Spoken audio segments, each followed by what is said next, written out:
Sejam bem-vindos, sejam bem-vindas, produtores rurais de todo o nosso Brasil aqui no nosso Conexão USA. É um grande prazer estar aqui dividindo esse momento com vocês e principalmente compartilhando informações. Mas vamos em frente, porque hoje nós temos um convidado que vai esclarecer, eu tenho certeza, muitas dúvidas que nós começamos a colocar, inclusive, na cabeça de todos vocês no episódio anterior. E também lá no primeiro episódio, especialmente com o Coutinho. E ainda, né, fazendo parte desse time da Explore, que a gente vai, na verdade, literalmente tirar bastante informações ao longo dessa nossa jornada aqui no Notícias Agrícolas com vocês, é importante entendermos alguns caminhos especificamente para quem quer viver e trabalhar nos Estados Unidos, ter um negócio nos Estados Unidos. E aí o Felipe, que está conosco, é o nosso convidado especial de hoje. O Felipe vai se apresentar aqui para a gente, Felipe, por favor, porque eu sempre falo que é melhor você mesmo, né, falar um pouquinho da tua história e da tua trajetória, inclusive do teu sobrenome, que apesar de simples, ele tem uma pronúncia aí que eu não vou me arriscar a falar, e te dizer que seja muito bem-vindo ao nosso Notícias Agrícolas e com a audiência dos produtores rurais de todo o Brasil, que eu tenho certeza que vão ficar bastante curiosos com o que você tem para compartilhar aqui conosco a partir de agora. Felipe, bem-vindo. Obrigado, Márcio. Antes de mais nada, agradeço o convite aí, a satisfação estar presente contigo e com todo o público aí do Notícias Agrícolas. É Felipe Janix, então é diferente, mas ele é basicamente como se lê ali mesmo diretamente. Então, Felipe Janix, hoje eu sou diretor aqui de novos negócios da Explore, então tudo que a gente pode imaginar de novas oportunidades, novos caminhos, como que a gente pode trilhar essa, vamos falar, desde internacionalização de novos negócios, até mesmo, né, quem quer morar efetivamente e trabalhar nos Estados Unidos. Eu tenho um olhar e um carinho especial por isso, até é legal reforçar aqui, antes de estar do lado de cada mesa, eu fui um cliente Explore, então fiz todo o meu processo migratório com a Explore, então sei bem como é que é essa jornada imigratória e hoje estou aqui para poder impactar novas pessoas e ver como que a gente pode, né, desenhar esse caminho de internacionalização e de mudança, né, de país para aqui para os Estados Unidos.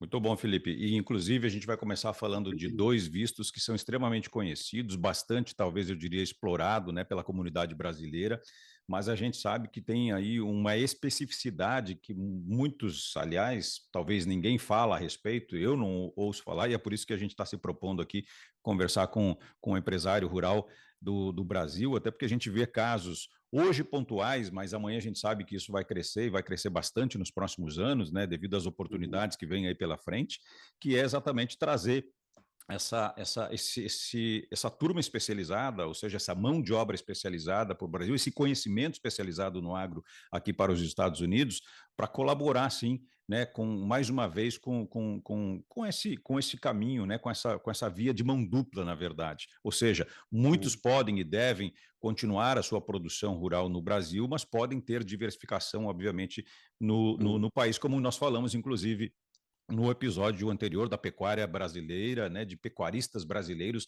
atuando aqui nos Estados Unidos. Então, a gente está vendo que é possível, sim, você entrar no negócio dentro da América do Norte. Agora, você falou que já passou por esse processo, aliás, nós estamos falando aqui entre dois EB1, né, nós somos EB1A, ou seja, é um processo que trabalha, na verdade, junto com o EB2, que também talvez o mais utilizado, como eu disse, pela comunidade brasileira, Felipe. Mas explica para a gente, em detalhes, como que um produtor rural brasileiro, especialmente, né, alguém com essa capacidade técnica, pode conseguir o seu visto, o seu green card, através dessas modalidades? Bom, Márcio, é isso mesmo. Até antes da gente começar, vou fazer até um disclaimer aqui. Como eu te falei, eu sou diretor de novos negócios aqui da Explore, não faço parte do corpo jurídico, né? Então, tudo que a gente vai conversar aqui é baseado em informações que estão disponíveis ali dentro do site da USCIS, são critérios de elegibilidade que a própria USCIS coloca no portal, e a gente vem aqui facilitar e falar quais são esses caminhos, quais são as evidências necessárias para trilhar cada um desses, né, objetivos diferentes. Como você mesmo falou, a gente tem, né, dois grandes grupos aí, né, dos Employment Based Visas, que é o EB1 e o EB2NW, né? O EB1, ele é como, vamos falar, o topo da pirâmide ali da cadeia imigratória, né? Então, é para profissionais de habilidades extraordinárias, que eles chamam, né? Então, são profissionais que eles tiveram ali dentro da tua área de atuação, e aí a gente falando do agro, dentro do agro brasileiro, uma grande relevância na tua atuação, né? Assim, uma grande exibição do seu trabalho. Então, são profissionais que receberam prêmios nacionais e internacionais pela tua atuação, são profissionais que, né, têm material publicado na mídia sobre o que eles fizeram, sobre o que eles desenvolveram, que foram convidados a julgar trabalho de outros, participaram às vezes de banca de avaliação, né, que tem um papel ali de liderança efetivamente dentro do negócio que ele está inserido, né, para a gente poder comprovar que ele é né, uma pessoa realmente de grande destaque, né? Então, assim, são alguns critérios que a gente consiga efetivamente demonstrar que ele realmente ele é fora da curva, né, do mercado que ele está inserido, né? Então, hoje a USCIS coloca ali 10 critérios, né, para elegibilidade de um EB1A. A gente já falou aqui de 4, e a gente precisa ter pelo menos 3 desses critérios preenchidos para que a gente consiga, né, seguir com o critério de EB1A. Então, são profissionais efetivamente, né, que estão no topo da tua área, né, de atuação, né? A gente pensando no mercado agro, a gente pode pensar, né, às vezes em engenheiros agrônomos que possam ter criado, né, desenvolvido alguma forma específica de manejo, de plantio, né, que tenha ali alguma coisa de premiação, seja na Embrapa, que consiga ter, né, demonstrado que fez, né, uma mudança no segmento que ele está inserido, que ele tenha tido ali, né, um sucesso em alguma forma nova, uma diferença do que já era feito antigamente, né? Então, acho que tem muito bons insumos para a gente tirar dentro desse critério de elegibilidade para EB1, né? Que bacana. E daqui a pouco a gente vai falar um pouquinho também, Felipe, do EB2, que, como eu disse, né, existe também as suas especificidades, e aí você fala de profissionais extraordinários, e novamente vou bater na tecla da questão da sua capacidade técnica, do seu histórico, na verdade, e não efetivamente da sua carreira acadêmica, por exemplo. É óbvio que engenheiros, por exemplo, formados, engenheiros agrícolas especialmente, também são muito bem-vindos e existem processos para esse tipo de profissionais aqui dentro, né? E aí daqui a pouco eu vou fazer essa pergunta para você. Mas também existe a possibilidade daquela pessoa que, como você disse, dentro da sua profissão, dentro do agronegócio, conseguiu conquistar uma carreira de sucesso no Brasil. E essa história, esse currículo, ele muito juridicamente muito bem montado, através da ajuda, inclusive, do próprio grupo, né, da Explore, é possível conseguir essa aprovação. E você, junto com a sua família, ter o seu green card. Agora, você faz a seguinte pergunta, ô Felipe, para mim, assim como eu tenho certeza que quem está nos assistindo nesse momento vai fazer. Mas, Felipe, Márcio, aonde eu vou empreender, aonde eu vou trabalhar nos Estados Unidos, por exemplo? Aí eu só elenquei alguns pontos aqui, só para a gente debater um pouquinho, Felipe, só para quem está com a gente também ter uma ideia de como o campo é bastante aberto, na verdade, e produtivo. São duas palavras, né, muito conhecidas do nosso produtor. Então vamos para a produção agrícola, fazenda de fruta, por exemplo, né, dos vegetais. Aí a gente tem a Califórnia, a própria Flórida, o Texas, né, a Geórgia, que está aqui do ladinho, enfim. Tem o cultivo de nozes e amêndoas lá na Califórnia, tem a pecuária e a produção de carne, fazendas de gado de corte leiteiro, né? Aí eu estou falando do Texas, de Nebraska, eu estou falando de estados bastante conhecidos aí dos brasileiros, o Kansas também, né? E outros estados americanos.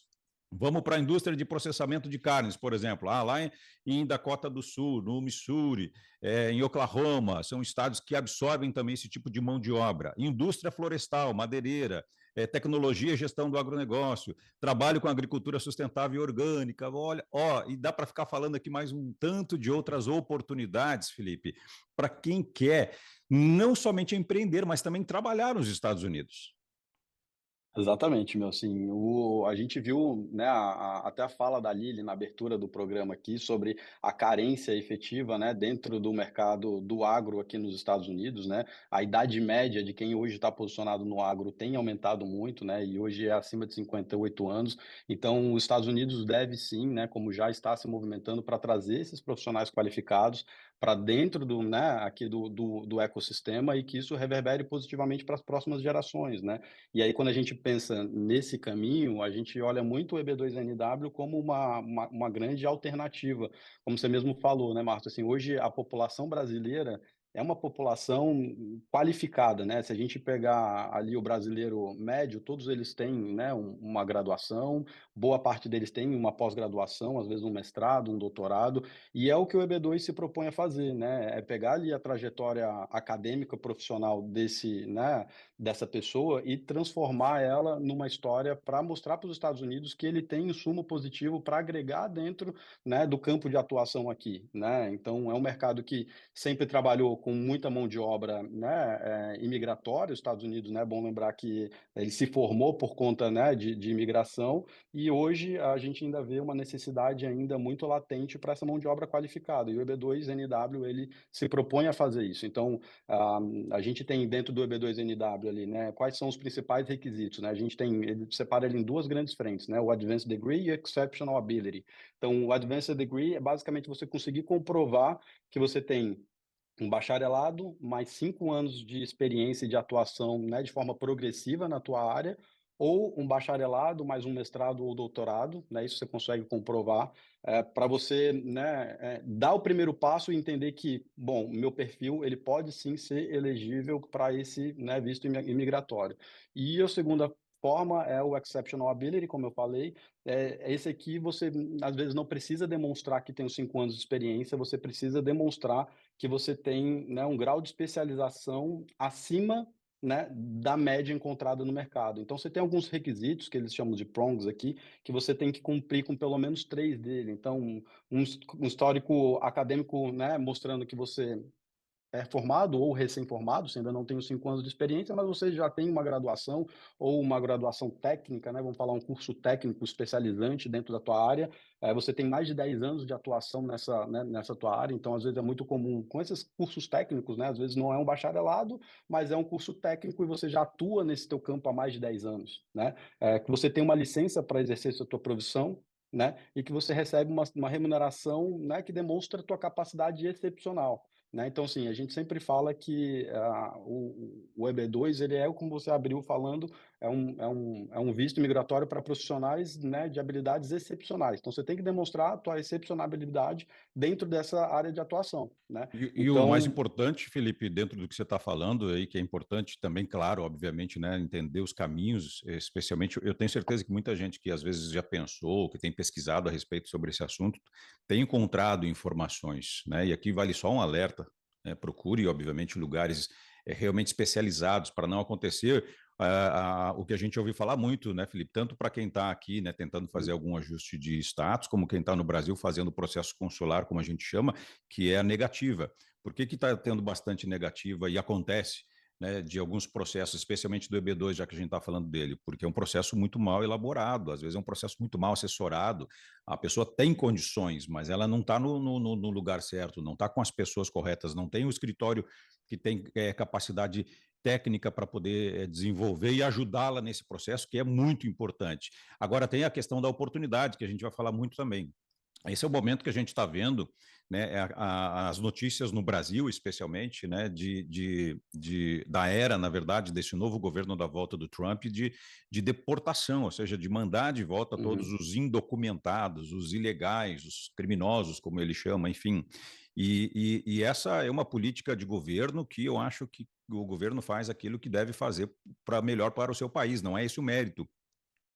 Aqui começa a faltar mão de obra, mas no agronegócio, mas não é que falta mão de obra não especializada. O problema é que abre uma janela de oportunidade para quem quer fazer a coisa da forma correta. E todas aquelas oportunidades, as poucas, né, que eu falei, e tantas outras que ainda existem aqui, exatamente para para essas novas pessoas, especialmente também do Brasil, né, técnicos agrícolas, engenheiros agrônomos, ou seja, produtores rurais que queiram se radicar no país ou que queiram ter uma oportunidade aqui dentro dos Estados Unidos exatamente de forma legal. E esse é o caminho, né, Felipe? Ou seja, É isso. essa é a nossa expertise, é o que É a isso. gente sabe fazer, porque outra palavra não existe no dicionário senão a legalidade.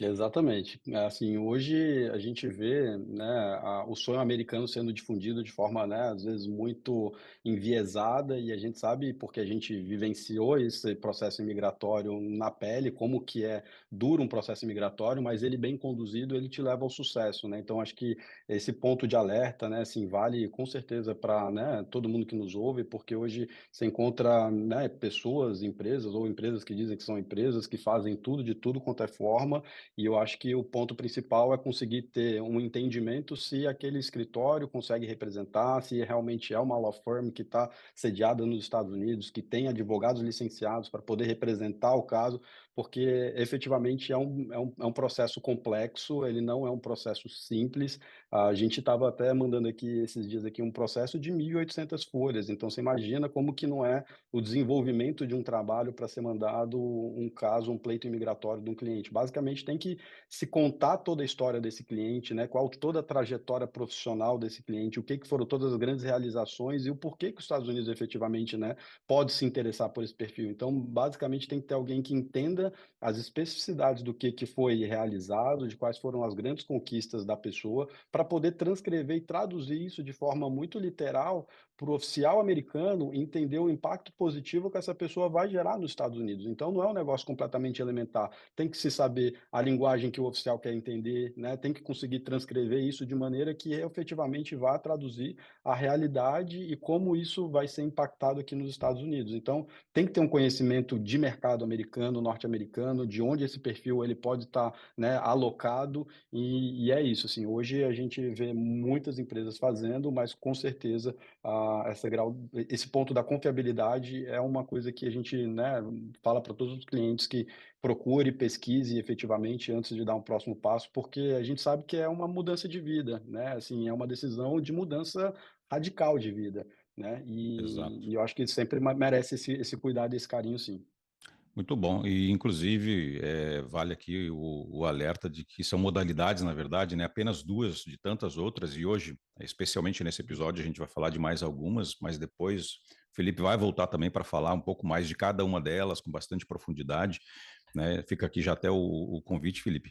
Mas a ideia de não ter Obrigado. um sponsor, ou seja, né, de você vir com as suas próprias pernas, né, vamos chamar assim, para os Estados É isso. Unidos, com uma ajuda jurídica bastante, com bastante conhecimento, com bastante experiência. Isso vai fazer, obviamente, toda a diferença. A gente sabe que quem aprova, né, é a USCIS, mas Não, mostrando as ferramentas corretas, como você acabou de dizer para a gente, da forma correta, as chances aumentam consideravelmente. E a gente é, vê casos aí extraordinários como os nossos, por exemplo, como o meu e o sim. seu. Mas falei do sponsor, e claro que quero falar também de alternativas, né, para quem, por exemplo, não se encaixa ou procura um visto diferente.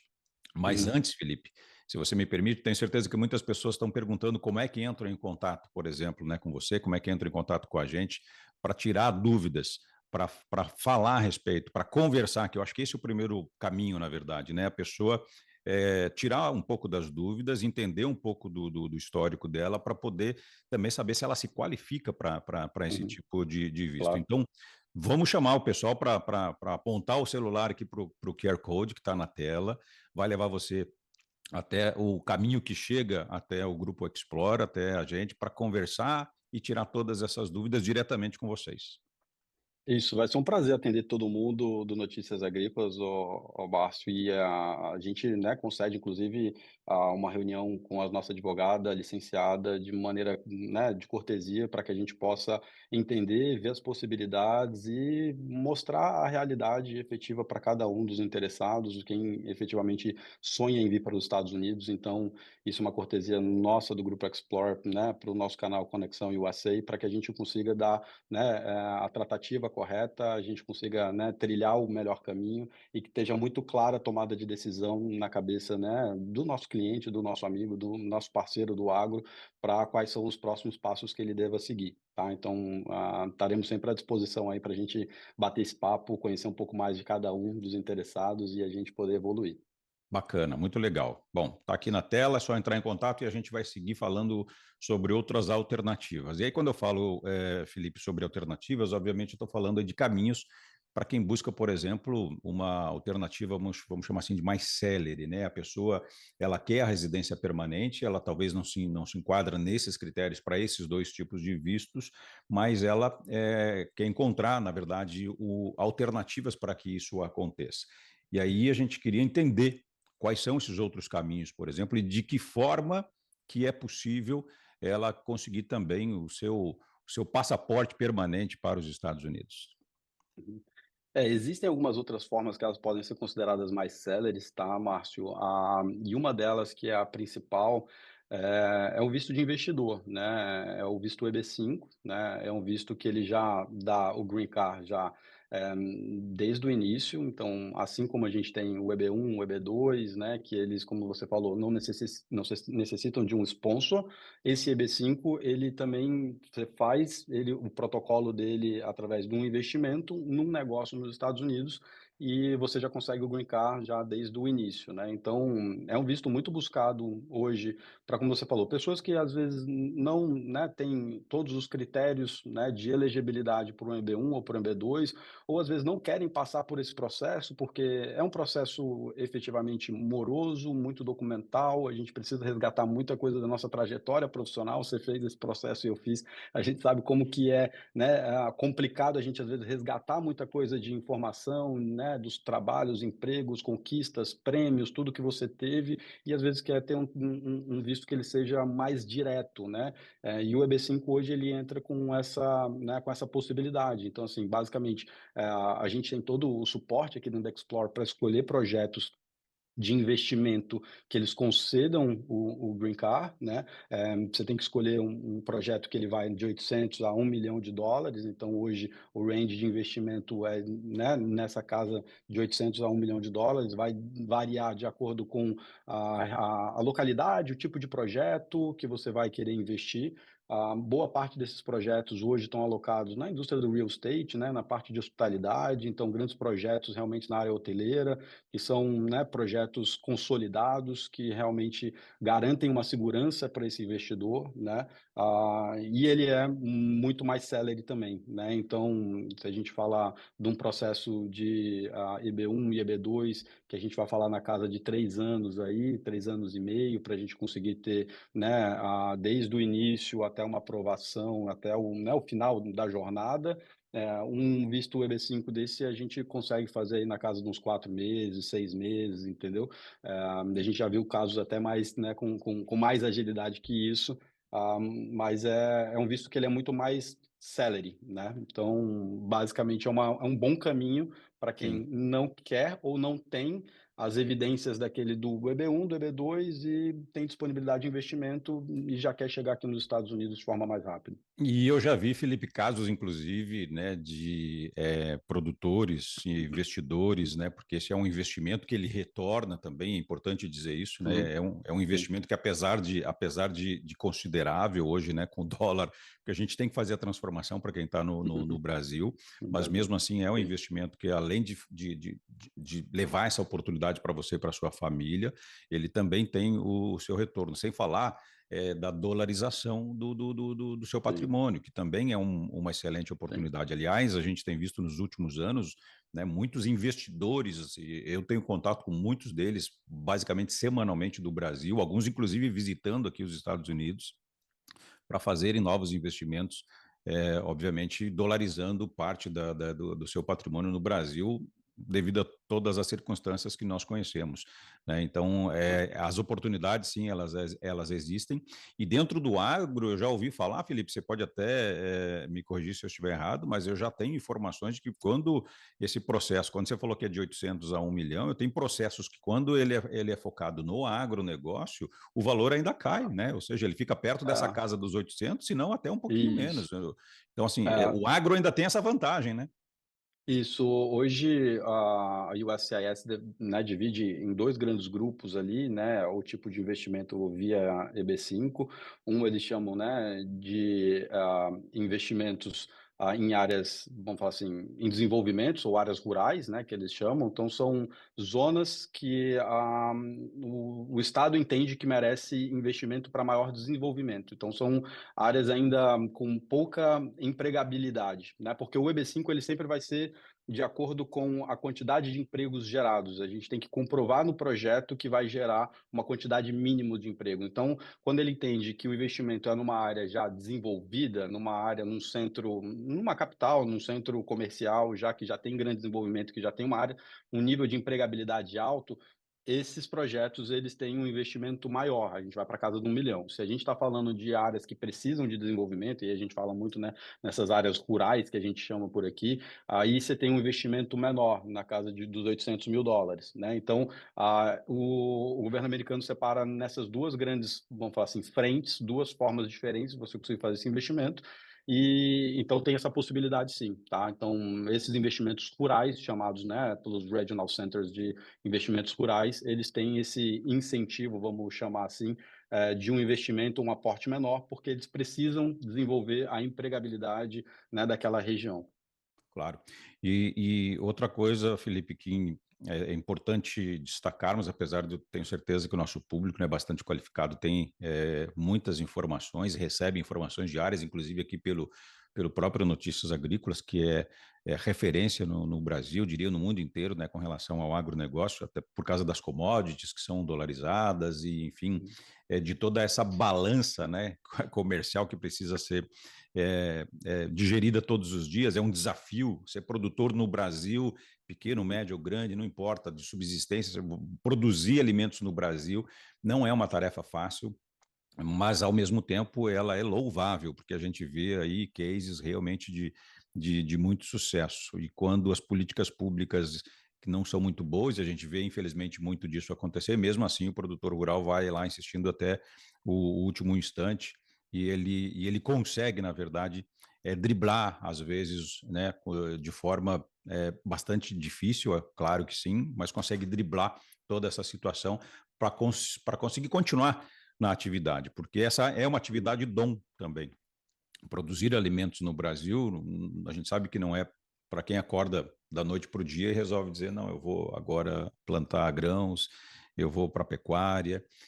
Existe um caminho, um processo a ser seguido, respeitado, entendido, estudado especialmente, né, todos os dias, para poder produzir com qualidade, com produtividade, com todos esses desafios, obviamente, que eu contei.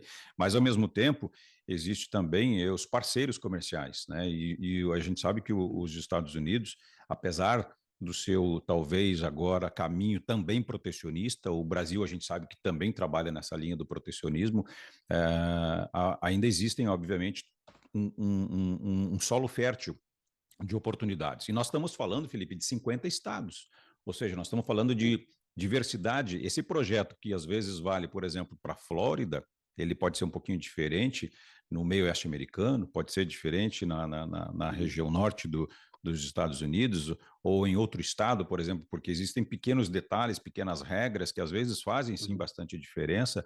E isso é importante, né? Saber aonde colocar esse projeto, que é o que você falou. Ajudar a desenvolver o agronegócio nos Estados Unidos é o que o americano e o que o governo mais quer. Sim, claro, e eu acho que, esse desafio de, buscar alternativas viáveis, né, dentro do EB5, projetos que eles sejam sólidos, claro, ao mesmo tempo, que traduzam, né, vamos falar assim, uma segurança para esse investidor, é papel nosso aqui da Explore. Então, assim, isso a gente sempre tem, né, o dever de casa de, entendendo o perfil do cliente, entendendo qual que é a vontade do cliente, a gente buscar alternativas, seja no estado da Flórida, seja, cara, mais no norte, qualquer um dos lugares, a gente buscar alternativas viáveis para que o investidor, claro, tenha minimamente a segurança, né, de quem é o executor desse projeto, se ele tem um track record legal, se ele é um cara que já fez vários projetos de EB5 e consegue ter, né, um grau de confiabilidade maior. É claro que investimento é investimento, investimento sempre está em risco, né, isso a gente tem que deixar muito claro, não existe nenhuma, né, garantia 100% de que o projeto ele vai dar o lucro desejado, o resultado esperado. Todo projeto de investimento ele tem que está em risco. Isso é uma premissa, inclusive, da USIS para o EB5. O dinheiro tem que estar aplicado em risco, né? Então, mas dentro do risco, a gente tem que buscar maneiras de mitigar, né, e de prevenir os nossos clientes. Então, quais são os melhores executores, aonde que estão os melhores projetos espalhados, né, ao redor dos Estados Unidos e como que a gente pode oferecer isso de acordo com o perfil do nosso cliente. Esse é um trabalho que a gente faz a quatro mãos, mas que a gente aqui como Explore está sempre envolvido em todo esse mapeamento, em buscar essas alternativas, buscar, né, as oportunidades e fazer, mostrar esse leque para o cliente, né? E aí cabe, claro, ao cliente, junto com a nossa, né, nosso apoio aqui, escolher o que fica mais viável, né, dentro da tua realidade ali.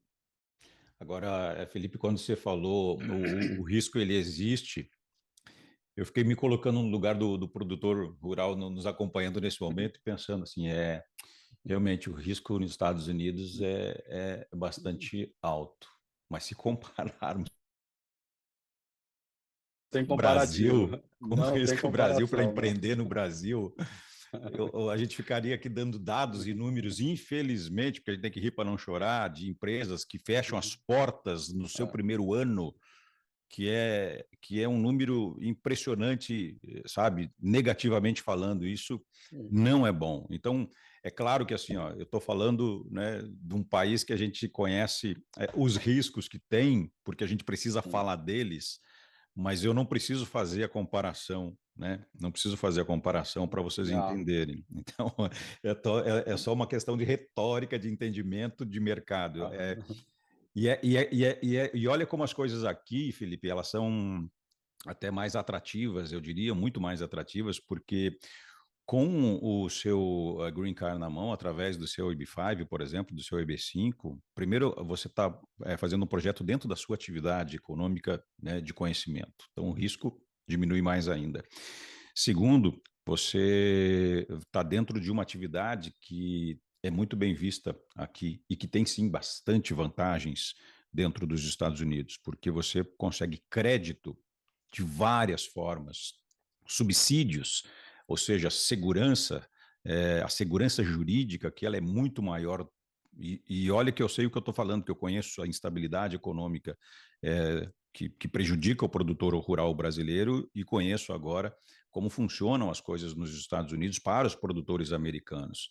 Então, existem vantagens, Felipe, que talvez numa conversa pessoal, como você mesmo disse, entrando em contato conosco, procurando e falando, é possível falar coisas que talvez eu tenho certeza que você, produtor rural aí do Brasil, não sabe. Então, e isso vai ser falado individualmente para cada um de vocês, porque é esse tipo de eu não vou usar a palavra vantagem, porque vai parecer que a gente, né, aquela história do brasileiro levar vantagem sempre. Isso não é para brasileiro, isso não é para uhum. americano, isso é para quem está radicado nos Estados Unidos e está documentado, seja você nascido aqui ou não, como é o nosso caso. Eu e Felipe, se a gente quisesse iniciar uma atividade agrícola agora nos Estados Unidos, nós vamos ter apoio e vamos ter recursos financeiros, e nós vamos ter bancos públicos e privados financiando o nosso negócio. Tá, tá. Esse é o ponto principal, né, Márcio, da gente realmente planejar essa imigração, né, que a imigração ela seja feita de forma planejada, porque é o que você falou, efetivamente, chegando com o green card, que é a maneira correta, né, é a maneira que deve ser feita, você tem acesso a tudo que os Estados Unidos pode efetivamente oferecer, porque os Estados Unidos é isso, ele é muito mais amigável, né, aqui, comparado, né, a gente fazendo o comparativo que você abriu ao Brasil, em termos de negócios, mas você precisa ter acesso ao crédito, você precisa ter acesso ao que os Estados Unidos têm para oferecer. Se chega sem documentação, se não tem Cara, aí as portas elas automaticamente elas não estão abertas, né, então, por isso que a gente defende muito, né, esse planejamento imigratório, fazer realmente toda uma trajetória, se é uma vontade, né, não é de hoje para amanhã, e a gente sabe que a gente conversa com muito brasileiro, e o brasileiro tem esse sentimento mais imediatista, assim: "Cara, ano que vem eu quero estar aí, amanhã eu estou pensando em ir". Não é bem assim, se já existe uma vontade futura, né, vamos começar a conversar, vamos mostrar os caminhos, vamos entender quais são as alternativas viáveis, porque ele é um projeto, como a gente falou aí, de um EB1, EB2 para 3 anos, né? Se a gente falar de um EB5 para uns 6 meses, mas ele demanda o planejamento, ele demanda entender, né, como é que é a tua configuração pessoal, profissional, né, empresarial, como que a gente vai fazer essa transição para que quando chegue aqui não seja surpresa em absolutamente nenhuma das áreas, né. Então, o Coutinho, né, no episódio 1 falou um pouco, né, das empresas que a gente tem para poder assessorar, né, essa transição, e aí uma delas é toda a parte de tax, né. Então assim, cara, uma coisa vai puxando a outra, porque às vezes o tax pode ser um problema, então a gente precisa fazer um planejamento tributário, um planejamento pré-imigratório, para quando chegar aqui, essa cadeia já está resolvida e aí não ser uma surpresa negativa, né. Então, esse é um ponto principal, assim, acho que o planejamento pré-imigratório, essa conversa com o nosso time, para a gente entender tempos, movimentos, perfil, ela é essencial para a gente trilhar um caminho de sucesso, entende? Que bacana, Felipe, é isso mesmo. E se alguém tiver mais perguntas, dúvidas e quiser entrar em contato conosco, aponta a câmera do seu QR Code aqui para a câmera do seu celular para o nosso QR Code, aliás, que você vai ser levado diretamente para informações onde diretamente a gente vai poder conversar com cada um, trocar algumas informações e especialmente orientar, às vezes, né, o melhor caminho. Agora, o detalhe, Felipe, é que é talvez mais uma página, né, dentro desse livro de importâncias que nós estamos falando aqui, porque são palavras que se repetem. Às vezes eu fico falando, gente, ó, oportunidade, né, e informação. Olha como essas coisas, na verdade, fazem sentido às vezes para determinados empresários no Brasil. E nesse caso, o empresário rural não é diferente. Existe sim também a possibilidade para que, se você quiser empreender nos Estados Unidos, mas morar no Brasil, também existe essa possibilidade. Você pode dolarizar parte do seu patrimônio, né, e ter, além de uma proteção numa moeda forte como é o dólar, você ter uma renda também em dólar. Então, isso também é possível acontecer e a gente está vendo cada vez mais esse tipo de movimento aumentar, né, desse caminho, dessa estrada de mão dupla, né, entre Brasil e Estados Unidos, e é por isso que o Conexão USA está aqui exatamente para abrir essa página, ou seja, esse caminho e talvez não facilitar, mas mostrar, na verdade, qual que é o caminho correto, o melhor caminho e o caminho que você não vai ter problemas no futuro, porque às vezes o que parece ser muito fácil, né, também pode ir embora muito fácil e eu tenho certeza que isso não é o que nenhum empresário sério gostaria de passar. Mas existem alternativas, Felipe. Vamos lá. E aí eu queria comentar com você agora sobre o visto o L1, né, especialmente o L1A, que você explique um pouco para a gente sobre essa questão da transferência de executivos, ou seja, como Né. que um empresário pode internacionalizar o seu negócio e chegar aqui já trabalhando, né, chegar já aqui morando de forma legal nos Estados Unidos. Esse é um ponto legal, Márcio, que eu acho que ele, engloba muito empreendedor, empresário, né, brasileiro que não tem o conhecimento e às vezes quer iniciar, como você falou, essa jornada americana, né, imigratória. É um primeiro passo que a gente chama, né. Então o L1A, ele nada mais é do que uma transferência de executivo, né. Então vamos supor que você tem uma empresa no Brasil e você queira montar uma subsidiária nos Estados Unidos, né, uma filial nos Estados Unidos. Basicamente, o que você precisa ter é quadros societários equivalentes em 50% da composição dessa nova empresa nos Estados Unidos. Elas não têm necessidade de atuar diretamente na mesma área, né, que a empresa do Brasil atua, então a subsidiária dos Estados Unidos, por exemplo, pode ter uma atuação diferente da do Brasil, isso não é um problema, mas a gente precisa de conseguir comprovar, justificar com evidências que essa pessoa que vai vir tocar a operação dos Estados Unidos, ele é um executivo de relevância dentro dessa empresa do Brasil. Então, que ele seja, né, um gerente sênior, que ele seja um diretor, que ele seja, né, alguém que efetivamente esteja à frente da execução corporativa dessa empresa, né? Ele não é um operador, vamos falar, ele não é um operário, ele é quem realmente toca a gestão da companhia, né? E aí a gente consegue fazer essa transferência dessa pessoa para fazer o kickoff e iniciar uma operação nos Estados Unidos. Então, é uma maneira, né, que você ainda não chega com green card, não é um visto de residência permanente ainda, né? Ele é um visto de residência temporária, ele está sim atrelado ao teu negócio, então a tua permanência nos Estados Unidos, ela fica atrelado, né, ao sucesso desse negócio, mas a gente, como a gente falou, o empreendedor, empresário brasileiro que tem sucesso no Brasil, dificilmente ele não terá sucesso nos Estados Unidos, né? A gente conseguindo preparar o terreno, entendendo quais são as variáveis, as objeções que ele pode encontrar por mercado que ele está chegando, e isso a Explore pode ajudar em todo esse processo. Ele minimamente vai ter condição, né, de fazer o teu business plan aqui rodar. Então, é uma alternativa, né, para empresários que tenham empresas, né, de certo porte, que consiga justificar via organograma, que ele exerce um poder, né, de execução corporativa nesse negócio, que tem uma série de funcionários ligado a ele, né, que ele tem um faturamento relativamente expressivo, né. Então, assim, é basicamente conseguir comprovar que a companhia dele no Brasil vai se internacionalizar e precisa de uma pessoa-chave para poder tocar a liderança dessa companhia aqui nos Estados Unidos. E aí a gente faz, né, o L1A, que é efetivamente essa transferência de executivo, tá? Por que que a gente fala que ele é um primeiro passo para quem quer efetivamente, às vezes, estabelecer uma residência permanente futuramente? Porque ele é um visto que, se após esse período, né, de operação nos Estados Unidos, as coisas estão andando bem, a empresa dele está crescendo, ele tem um caminho para o green card, né, que a gente chama de EB1C.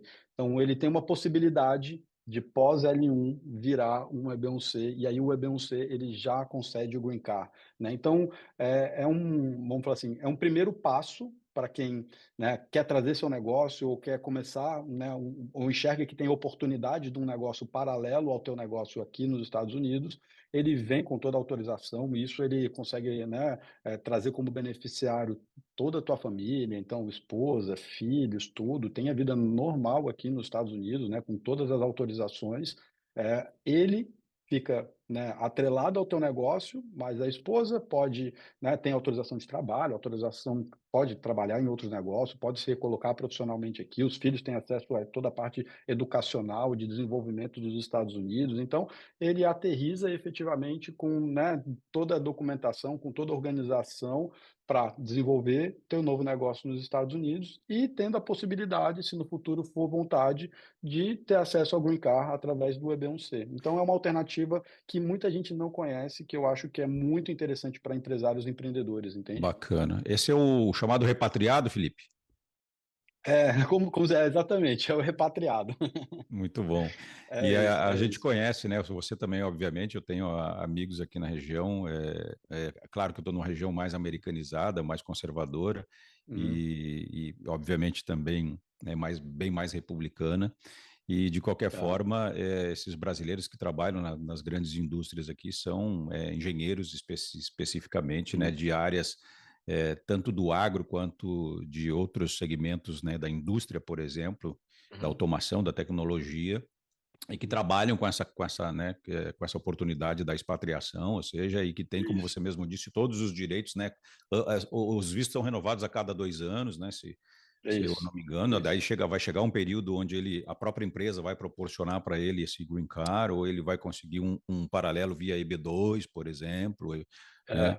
É porque Existem o caminhos, né, comum, para regularização, né? o geralmente do L1, o que existe muito são as empresas multinacionais, então vamos pensar no perfil de uma, né, de um profissional sênior, né, que trabalha numa multinacional, ele é expatriado, né. Então, assim, esse profissional sênior, ele foi expatriado por uma grande empresa, né, e aí ele começa a residir aqui. Porque quem faz o pleito para essa expatriação é a empresa, não, você não faz o pleito por pessoa física, né. Então, o que a gente vê muito é isso, é o expatriado que vem para cá, mas para ele conseguir permanecer, ele vai tendo, né, essa renovação do visto dele de acordo com a empresa que, né, concedeu o visto para ele. E aí depois ele tem que pensar numa próxima alternativa se ele quiser ficar nos Estados Unidos. E aí quando é o expatriado que trabalha numa multinacional, ele não tem, vamos falar assim, o controle de falar: "Agora eu quero aplicar para um green card para mim através da empresa que me expatriou". Ele não tem essa liberdade, porque quem vai tomar essa decisão é a empresa. Agora, quando a gente pensa num empresário, num empreendedor brasileiro que está querendo fazer a tua operação aqui, ele mesmo é o empregador dele mesmo, né. Então, assim, Exato. ele é o dono da companhia no Brasil, ele que vai fazer o processo, né, de transição, né, desse executivo para os Estados Unidos, e ele tem a possibilidade dele renovar ou fazer esse, né, esse EB1C, para esse executivo, né, que é ele mesmo aqui nos Estados Unidos. Então, existe essa, vamos falar assim, esse caminho que é, Aham.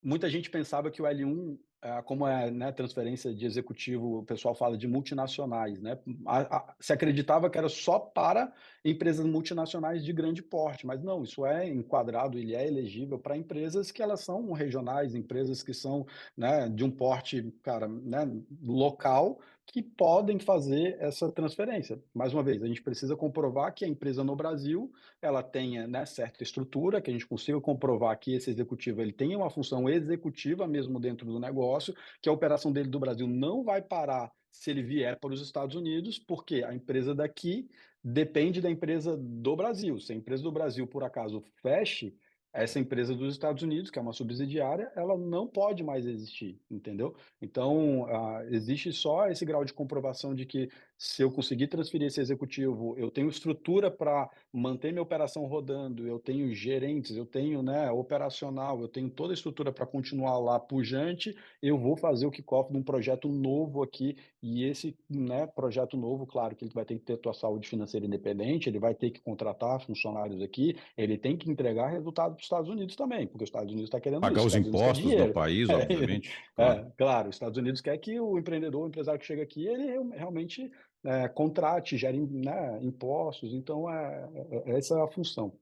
Que bacana. Bom, Felipe, a gente ficaria aqui, como sempre, né, mais algumas horas falando a respeito desse assunto, mas eu tenho certeza que esse é o nosso objetivo, comece a criar um pacote de informações importantes, verdadeiras, confiáveis, para que o nosso público, quem tiver interesse em saber, obviamente, mais detalhes a respeito do que a gente vem conversando, do que a gente já conversou e do que nós vamos ainda conversar aqui dentro do Conexão USA, trocar o que talvez seja mais importante, né, do ponto de vista social, que são as experiências. E as experiências nada são mais valiosas quando trocadas de forma eficiente e com empresas e pessoas de credibilidade e que entendem que o único caminho, na verdade, a ser seguido é o caminho correto, é o caminho legal e é o caminho que vai abrir as portas para você. Eu falei lá para o Coutinho, já que você citou o primeiro episódio, eu falei que as portas para quem tem o Green Card nos Estados Unidos, elas não se abrem, elas se escancaram. Então, Uhum. as oportunidades estão na mesa. Felipe, queria que você não se despedisse, mas desse um até Uhum. breve para o nosso produtor rural brasileiro e quero mais uma vez aqui agradecer esse bate-papo, que foi bastante produtivo, eu tinha certeza lá no começo e saio daqui com mais certeza ainda.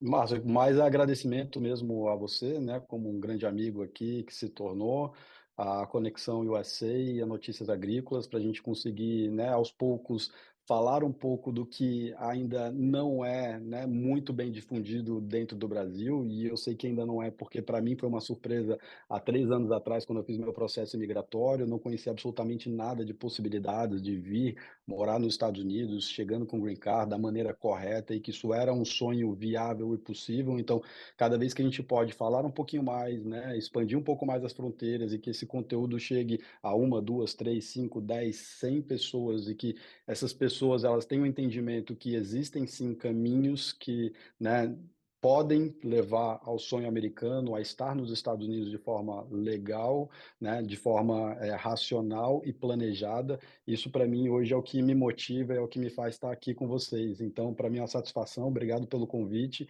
e espero que a gente tenha aí contato dos interessados. Nosso time vai estar 100%, né, à disposição para entender as necessidades, conhecer um pouquinho o perfil de vocês, conversar com o nosso time jurídico também, e o que a gente puder fazer mais, a gente vai estar à disposição. Que legal. Felipe, obrigado mais uma vez. Eu vou brindar contigo. Pega a sua, eu vi que você também está tomando. Eu estou tomando meu Tô café, com e o a meu é água aqui. brasileiro, viu? O meu café é A água está no brasileiro. finalzinho aqui. Ah, você está com a água, você está com a água. Podia estar com suco de laranja, porque você está na Pô, Flórida, né? exatamente. Ó, eu vou chegar aqui pertinho da tela, eu Saúde. acho que é desse lado aqui. Deixa eu ver se eu estou. É. Aí, aqui, ó, Ó, aí. aqui, isso, vamos fazer assim, Aí, pronto. ó. Saúde, meu amigo, muito Valeu. obrigado mais uma vez. Valeu, Márcio. E Eu que até a agradeço, próxima meu amigo. oportunidade aqui no nosso Conexão USA. Um grande abraço para você, obrigado. Um abraço. Até mais. Tchau, tchau. Valeu. É isso aí, gente. Mais uma vez, obrigado por estarem conosco nesse episódio. Eu tenho certeza que dúvidas não foram esclarecidas, por isso que eu convido você para entrar em contato com a gente. O QR Code está aqui na tela. Tire suas dúvidas, converse, bata um papo, sem compromisso nenhum, porque eu tenho certeza que o que você vai ficar sabendo, fora inclusive dessa telinha, vai te surpreender. Um grande abraço a todos e até o próximo episódio.